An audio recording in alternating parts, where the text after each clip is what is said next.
Oh, well, I've been working on that already.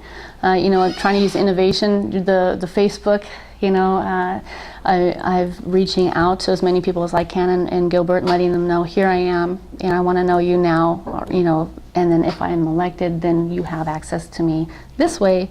Also, here's my email. And then, of course, you get the secretary and the phone number in the traditional way. But I want to have that open door where, I am one of you. I'm not going to close the door and say, I'm returning your correspondence, and let them know that I do care, because I do. I'm already asking, and I have been asking before I even started this race. What's going on? How can I help fix the problems? Do you step down as president of the Tea Party? Mm-hmm. Yeah, I had a conversation today. We're talking about who do we want to put in as a replacement, and get them groomed and ready to go.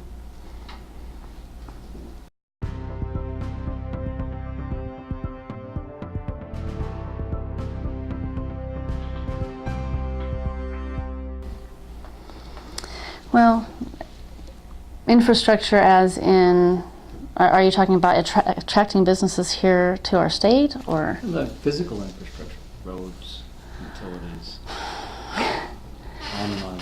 Well, you mentioned roads. I think right now I can't get anywhere without being stuck in. I think we're spending quite a bit of. I know this isn't your answer you're looking for, but I think the funding that we're spending on unnecessary repairs is. I'm looking for your answer.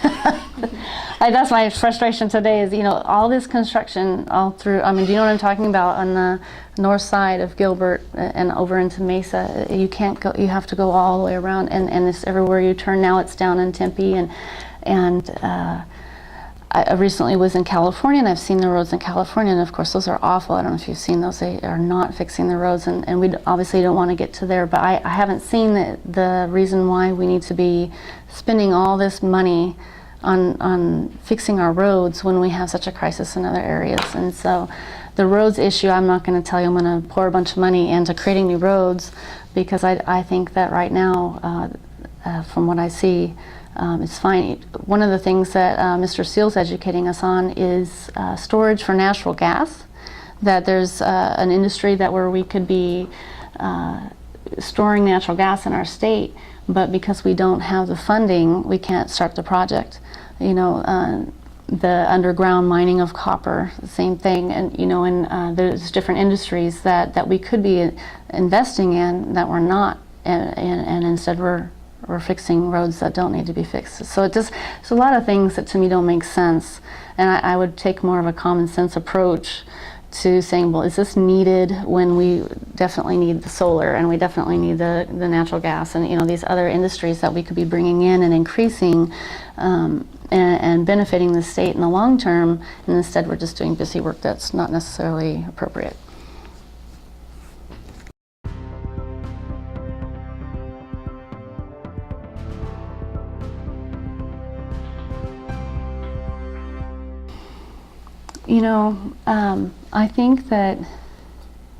I think that originally the boycotts, the supposed boycotts that they were going to be doing on us, the short term is going to be painful. We as the Greater Phoenix Tea Party actively went against that, and with the counter boycott and with the boycott, and and encouraging.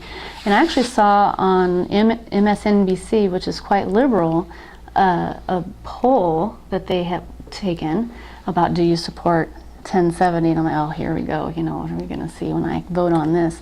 And it was 97% one way and 3% the other. And I was expecting it to be, no, we don't support it. And actually 97% of MSNBC viewers support 1070. So I don't buy the scare tactic that, oh, we're going to lose all this business, we're going to lose the conventions and everything coming here. Maybe in the short term, but I think in the long run, the American people are going to see through the rhetoric that's coming down from, unfortunately, supposedly credible sources that are trying to use the scare tactics to have us back out of it. So right off the bat, yes, it was probably painful at first, but in the long run, no. And then when you talk about the illegal immigrant and the type of impact if they all leave You know, that's also unfortunate as far as, you know, having people to fill those positions. But I also know that 20%, you know, or however, whatever our percentage is at this point of unemployment, the people that need work, you know, I heard a story anecdotally, I don't know how true it is, but there was a Sheriff Joe raid and all these people got taken, and the next day there was a line of Americans waiting to apply for the positions that were vacated. You know, that I don't know, like I said, I don't know how true it is, but to me it's a picture of people are hungry for jobs and they're being held by people who are being paid less by these businesses. So whether or not it hurts us economically because we're going to have to pay more for our employees, I think you do the right thing, and whether it's unpopular or painful, you do the right thing, the lawful thing, and it'll work out better in the end. You continue to do under the table, and well, I can pay less for these employees, and the profit can be higher, and you know, we end up with all the problems that we have in our state that comes from the illegal immigration issues. So, you know, if you ask me, what do you do about it? I say you do the right thing and deal with the consequences, you know, and manage it that way.